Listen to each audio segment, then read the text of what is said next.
Condition for सॉल्वेबिलिटी। Okay, यहाँ आपको एक सिस्टम दिया रहेगा। ये टॉपिक मैं पहले भी एक दफ़ा करा चुका हूँ, बट अब ये दोबारा रिपीट हो रहा है, तो इस पर बेस हम न्यूमेरिकल भी देखेंगे। ओके, तो अगर आपको एक सिस्टम दिया, उसमें दो इक्वेशन से a1x plus b1y plus c1 is equal to 0, a2x plus b2y plus c2 is equal to 0, है ना।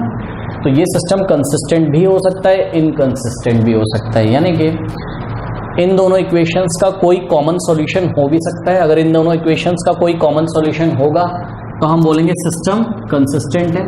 अब कॉमन सॉल्यूशन में दो बातें आ सकती हैं। देखिए कैसा ग्राफ आ सकता है, या तो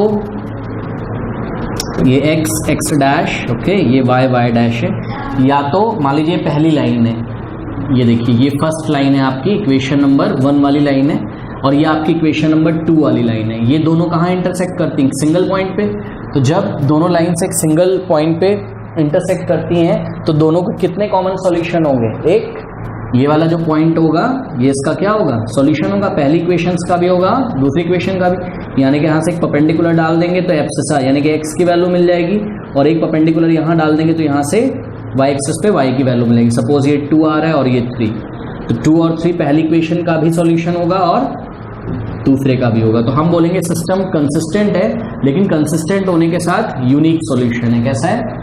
यूनिक सॉल्यूशन, यानी कि एक से ज़्यादा इन दोनों इक्वेशंस के कोई कॉमन सॉल्यूशन नहीं आ रहे हैं। अब देखते हैं कंसिस्टेंट में दूसरा हम टॉपिक देखते हैं कि इन दोनों इक्वेशंस के इनफाइनाइटली मेनी सॉल्यूशंस हो सकते हैं। इनफाइनाइटली मेनी सॉल्यूशंस का मतलब ये है कि, फिर से करते हैं, देखिए ये x डैश है, ये y डैश है। इनफाइनाइटली मेनी सॉल्यूशन में जो पहली लाइन है उससे दूसरी लाइन क्या करेगी? कोइंसाइड। ये मैं पहले भी पढ़ा चुका हूँ। पहली लाइन जिन जिन पॉइंट से होके जा रही है, दूसरी लाइन भी उन पॉइंट से होके जा रही है, यानी कि जो पॉइंट्स पहली लाइन के सॉल्यूशन होंगे वही पॉइंट्स दूसरी लाइन के सॉल्यूशंस होंगे। अब ऐसे कितने पॉइंट्स पॉसिबल है बताइए? इसको तो आप इनफाइनाइटली ऐसे बढ़ाते चले जाओगे, इसको भी आप इनफाइनाइटली ऐसे बढ़ाते चले आओगे, कितने पॉइंट्स होंगे बताइए? इनफाइनाइट पॉइंट्स आ सकते हैं, क्योंकि लाइन दोनों डायरेक्शन में इनफाइनाइट तक बढ़ाई जा सकती है। इस तरीके से दोनों लाइन्स इनफाइनाइट डायरेक्शन में, सॉरी इनफाइनाइटली दोनों डायरेक्शन में बढ़ाई जा सकती हैं। तो कितने पॉइंट्स होंगे जो इन दोनों लाइन्स पे आएंगे? तो आंसर है इनफाइनाइट पॉइंट्स आएंगे जो इन दोनों लाइन्स पे आएंगे। ठीक है, तो जब सिस्टम कंसिस्टेंट होगा तो उसका सॉल्यूशन होगा, यानी कि यूनिक सॉल्यूशन हो सकता है, एक ही सॉल्यूशन हो सकता है। कब? जब दोनों लाइन्स एक दूसरे को इंटरसेक्ट करेंगे। उनका ग्राफ कैसा आएगा? ऐसा जैसा आप देख रहे हो, इंटरसेक्ट करेंगे। और दोनों लाइन्स का जब इनफाइनाइटली मेनी सॉल्यूशंस आएगा तो दोनों लाइन्स एक दूसरे के ऊपर कोइंसाइड करेंगी। ओके, दोनों लाइन्स कैसी होंगी उस टाइम? कोइंसाइड करेंगी, यानी कि हम बोल सकते हैं दोनों लाइन्स कोइंसिडेंट होंगी, एक दूसरे के ऊपर होंगी। अब तो सबसे पहले चेक करिए कि सिस्टम सबसे पहले सोचिए कि सिस्टम या तो कंसिस्टेंट होगा या तो अनकंसिस्टेंट, या तो इनकंसिस्टेंट। ओके, कंसिस्टेंट में दो केस है, यूनिक सॉल्यूशन हो सकता है, इनफाइनाइटली मेनी सॉल्यूशंस हो सकते हैं। अब केस हमें पढ़ना है, ध्यान से सुनिए। अभी मैं एग्जांपल लेके आपको समझाता हूँ। केस क्या है? जब a1/a2 is not equals to b1/b2 होता है, यानी कि आप रेशियो निकालो किसका? x के कोफिशिएंट का। फर्स्ट इक्वेशन में a1 है कोफिशिएंट और सेकंड इक्वेशन में a2, दोनों का रेशियो निकालो a1/a2। सपोज a1/a2 1/2 आ गया, और b1/b2 जब आपने निकाला तो वो आ गया 3/7, दोनों आपस में इक्वल नहीं। जब ऐसा हो जाता है तो आप सीधे बोल सकते हो कि सिस्टम कंसिस्टेंट तो है लेकिन उसका यूनिक सॉल्यूशन है। ओके, अब इनफाइनाइटली मेनी सॉल्यूशन का केस है, आपको याद करना है। ऐसा कब होता है? ऐसा तब होता है जब a1/a2 is equal to b1/b2 is equal to c1/c2 हो जाता है। मान लीजिए दो इक्वेशन आपको दी हुई हैं और आपने a1/a2 निकाला, आपका आया 1/2, आपने b1/b2 निकाला, आपका आया 2/4, और आपने c1/c2 निकाला, आया आपका 4/8। ओके, तो क्या ये आपस में इक्वल नहीं है?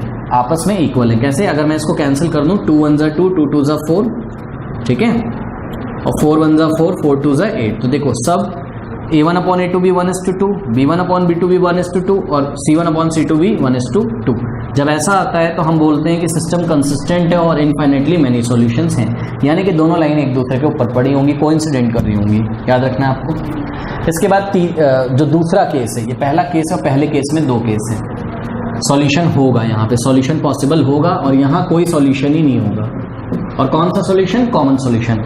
जब सिस्टम इनकंसिस्टेंट होगा तो मैं पहले भी बात कर चुका हूं, दोनों लाइंस जो बनेंगी, ओके, ये फर्स्ट लाइन है और ये सेकेंड लाइन है, लाइन L1 और ये लाइन L2, दोनों लाइंस पैरेलल होंगी। तो यहां का आपको याद रखना है, दोनों लाइंस कैसी होंगी, पैरेलल होंगी। बताइए, अगर दोनों लाइंस पैरेलल होंगी तो इसके अपने तो बहुत सारे सॉल्यूशन होंगे क्योंकि ये बहुत सारे पॉइंट से जा रही है, और लाइन 2 जो है उसके भी अपने बहुत सारे सॉल्यूशंस होंगे, ठीक है, लेकिन दोनों का कोई भी कॉमन सॉल्यूशन नहीं होगा।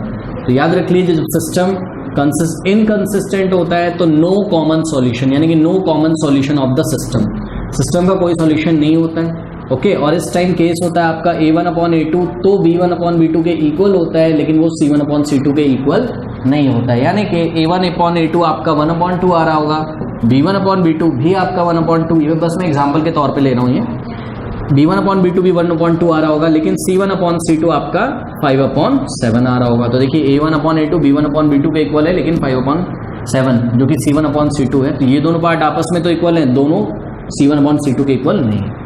ये आपको क्वेश्चन से और अच्छे से समझ में आएगा। फर्स्ट क्वेश्चन इसमें मैं लेता हूँ, ये आपको याद, एक बार फिर से याद कर लीजिए, क्या कि अगर यूनिक सॉल्यूशन होगा तो A1/A2 is not equals to B1/B2। Graph कैसा आएगा, लाइन इंटरसेक्ट करेंगे एक सिंगल पॉइंट पे, कंसिस्टेंट के अंडर में यूनिक सॉल्यूशन। और सिस्टम अगर कंसिस्टेंट होगा और इन्फिनिटली मैनी सॉल्यूशन है, इन्फिनिटली मैनी सॉल्यूशंस में केस क्या होता है, इन्फिनिटली मैनी सॉल्यूशन यानी कि दोनों ही लाइंस एक दूसरे के ऊपर पड़ी होंगी, ऐसे सिस्टम क्या करेगा, कोइंसिडेंट लाइंस का सिस्टम होगा। और इन्फिनिटली मैनी सॉल्यूशंस के केस क्या होगा, A1/A2 is equals to B1/B2 is equals to C1/C2। और जब कोई सॉल्यूशन ही नहीं होगा तो दोनों लाइंस कैसी होंगी, पैरेलल होंगी, ओके। ये लाइन अलग अलग पॉइंट से होके जा रही है, ये अलग, दोनों का कोई भी कॉमन पॉइंट नहीं। कब होगा, जब ऐसे इंटरसेक्ट करेगी या एक दूसरे के ऊपर पड़ी होगी, ठीक है।